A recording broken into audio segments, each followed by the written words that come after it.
Tahun 1943, Perang Dunia Kedua, sementara berlangsung hebat-hebatnya. Di panggung Afrika Utara, perang yang telah berlangsung hampir 3 tahun, akhirnya dimenangkan oleh pasukan sekutu, mengalahkan pasukan Nazi Jerman. Jenderalnya yang terkenal, Jenderal Erwin Rommel, dengan sebutan si rubah gurun, akhirnya angkat kaki dan pulang kembali ke Jerman. Kemenangan ini tentunya meningkatkan moral dan semangat pasukan sekutu. Setelah menguasai Afrika Utara, target pasukan sekutu berikutnya, sesuai kesepakatan dalam konferensi Casablanca Januari 1943, adalah merebut Pulau Sisilia, dengan nama sandi Operasi Husky. Merebut Sisilia adalah jalan masuk ke mainland Italia, yang dikuasai oleh diktator Benito Mussolini, sekutu Hitler.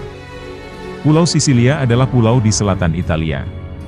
Tentunya untuk merebut Sisilia, tidak semudah seperti membalikkan telapak tangan. Pulau ini dijaga dan dipertahankan oleh 2 negara sekaligus, yaitu Jerman dan Italia, dengan kekuatan pertahanan yang sangat masif. Pulau Sisilia adalah target yang terlalu jelas, sehingga pihak Jerman pun tahu bahwa pasukan sekutu mengincar pulau ini. Sekutu menyadari, untuk menaklukkan pulau ini secara langsung, mengirimkan ratusan ribu pasukan, bukanlah sebuah strategi yang tepat. Ini akan memakan korban yang besar di pihak sekutu, dan belum tentu, cara ini bisa berhasil merebut Pulau Sisilia.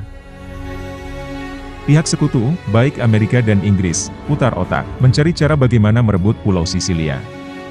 Ternyata pihak Inggris punya ide brilian, bersumber dari dokumen bernama Trout Memo, terbit tahun 1939, yang diedarkan oleh Laksamana Muda John Godfrey, Direktur Intelijen Angkatan Laut Inggris, yang kemudian diketahui, penulisnya adalah Letnan Ian Fleming, anggota intelijen Angkatan Laut Inggris, asisten pribadi John Godfrey. Fleming menulis 54 daftar ide pada dokumen tersebut. Ian Fleming adalah seorang penulis brilian, yang di kemudian hari, di tahun 1950-an, menciptakan karakter agen rahasia James Bond 007, yang sangat terkenal itu.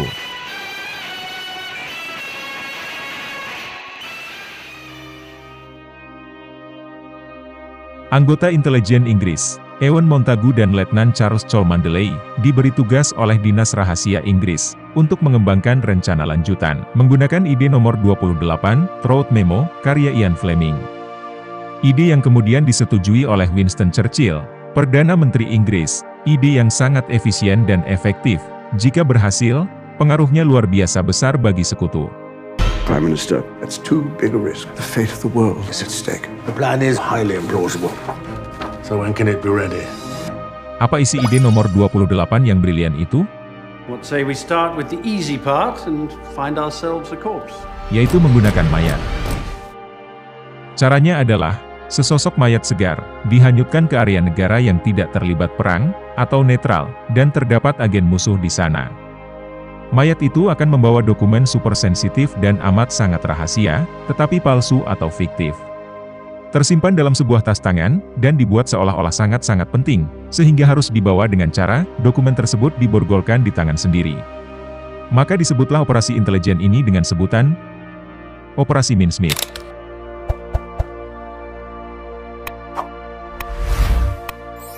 Operasi intelijen untuk mengelabui musuh yang cukup unik, karena menggunakan mayat sebagai kunci operasi.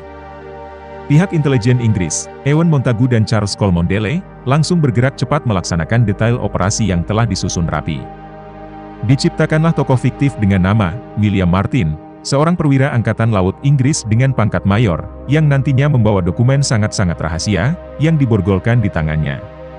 Mayor William Martin berumur 30-an. Sesuai skenario operasi, si mayor sudah dalam keadaan tewas, karena kecelakaan dan hanyut di laut.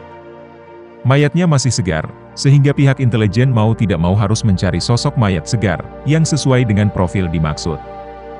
Singkat cerita, didapatlah sosok mayat utuh yang cocok dengan skenario, seorang gelandangan asal Wales, yang menganggur, tanpa keluarga dan orang tua, mati bunuh diri dengan minum racun tikus. Setelah urusan mayat beres, dibuatlah dokumen identitas palsu, yang berisi surat-surat penting pribadi seperti KTP, kartu tentara, dan lain-lain. Juga uang tunai, serta surat hutang bank, semuanya dipalsukan dan tersimpan rapi dalam dompet. Bahkan kehidupan pribadi sang mayor fiktif pun dibuat.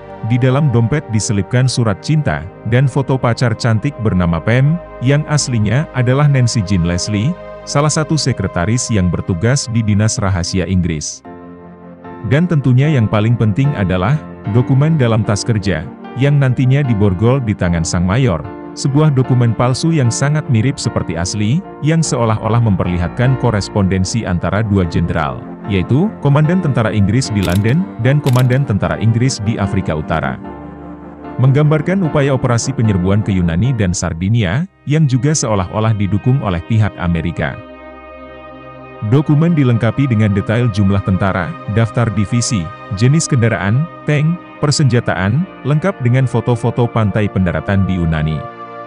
Bahkan penetapan tanggal penyerbuan ke Yunani, tanggal 8 Juli 1943. Setelah semua urusan dokumen telah lengkap, si mayat sang mayor kemudian diberangkatkan dengan kapal selam HMS Rap, nomor lambung 219, yang dikomandani sang kapten kapal Bill Jewell, dan dihanyutkan di kota pelabuhan bernama Huelva, terletak di bagian selatan Spanyol. Spanyol adalah sebuah negara netral saat Perang Dunia II berlangsung. Sang mayor sengaja dihanyutkan di sekitar kota pelabuhan Huelva waktu subuh, dan telah diatur agar supaya mudah ditemukan oleh nelayan setempat saat mereka beraktivitas di pagi hari.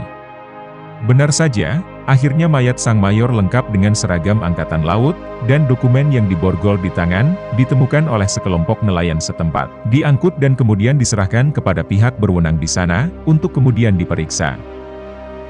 Berita kehilangan sang mayor pun ditindaklanjuti oleh pihak intelijen Inggris, dengan mengirim pesan rahasia kepada konsulatnya di Huelva, Spanyol. Yaitu berita tentang hilangnya sang kurir penting, yang membawa surat super rahasia, agar supaya segera temukan dan selamatkan dokumen. Ini pun adalah pesan rahasia yang telah diatur sedemikian rupa, agar mudah disadap oleh pihak Jerman. Dan kemudian pihak konsulat Inggris di Huelva, kelihatan seolah-olah sibuk kesana kemari, mencari sesuatu yang hilang, dipantau oleh intelijen Jerman, yang tersenyum jumawa, karena informasi si mayat sang mayor telah berada di tangan mereka. Dokumen palsu tersebut menjadi perhatian agen rahasia senior Jerman di Spanyol, Erich Kuhlenthal. Dan tentunya disampaikan kepada bosnya, kepala agen rahasia Jerman, Laksamana Wilhelm Canaris, agar membujuk pihak Spanyol untuk menyerahkannya. Agen rahasia Jerman termakan umpan, dokumen palsu tersebut kemudian terbang ke Berlin, Jerman, untuk diteliti. Dokumen tersebut mudah beralih ke pihak Jerman, karena disinyalir, Jenderal Franco, sang pemimpin Spanyol kala itu, cenderung pro-Hitler. Dokumen tersebut sampailah ke meja Adolf Hitler, sang Führer. Tujuan yang ingin dicapai pihak intelijen Inggris, akhirnya bisa diwujudkan. Sesuai harapan, Hitler termakan dan percaya oleh isi dokumen. Ia terkejut membaca isi dokumen. Ternyata, sasaran Inggris dan Amerika berikut adalah Yunani dan bukan Pulau Sisilia. Hitler mudah percaya terhadap isi dokumen tersebut, ditengarai karena kekhawatirannya. Jika negara-negara Balkan, termasuk Yunani, yang adalah pusat pertambangan bahan baku industri perang Jerman, akan diserang sekutu. Hitler akhirnya memerintahkan memindahkan seluruh pasukan divisi Panzer, tank berat, yang ada di Perancis. Sekitar 90.000 orang segera mungkin menuju Yunani. Jumlah itu masih ditambah 100.000 tentara dari Sisilia dan Italia, semua menuju Yunani. Pasukan yang semula hanya ada 1 divisi tentara Jerman, sekarang jumlahnya bertambah jadi 8-9 divisi.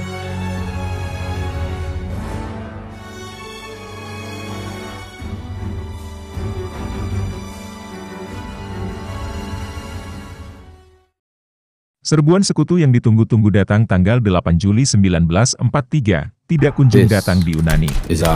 Sebaliknya, pagi hari tanggal 9 Juli 1943, serbuan sebenarnya oleh pasukan sekutu, terjadi di Pulau Sisilia. Sekutu menerjunkan kurang lebih 160.000 personil tentara. Operasi Mincemeat, atau Operasi Daging Cincang, sangat efektif dalam penyerbuan ke Pulau Sisilia. Jumlah korban yang lebih sedikit, dan waktu yang lebih singkat, jika dibandingkan dengan serangan tanpa operasi intelijen. Akhirnya sekutu berhasil menaklukkan Pulau Sisilia, dan menjadi jalan masuk penyerangan dan penaklukan Italia. Pada akhirnya tokoh fasis Benito Mussolini, berhasil dijatuhkan. Dan Italia bebas dari fasisme. Siapakah sang mayat yang menjadi pahlawan ini? Puluhan tahun sesudah perang berakhir, Dinas Rahasia Inggris menyingkapkan identitas sang mayat ini. Namanya adalah Glyndwr Michael. Seorang gelandangan, tanpa sanak dan famili yang jelas, yang walaupun terbujur kaku, berperan menjadi mayor Angkatan Laut Inggris fiktif, yang akhirnya berjasa menjadi pahlawan dalam Perang Dunia Kedua. Nisan makam bernomor 886, di pemakaman umum di Huelva, tertulis, di sini dimakamkan Glyndwr Michael, yang telah berperan sebagai Mayor William Martin, anggota Angkatan Laut Inggris.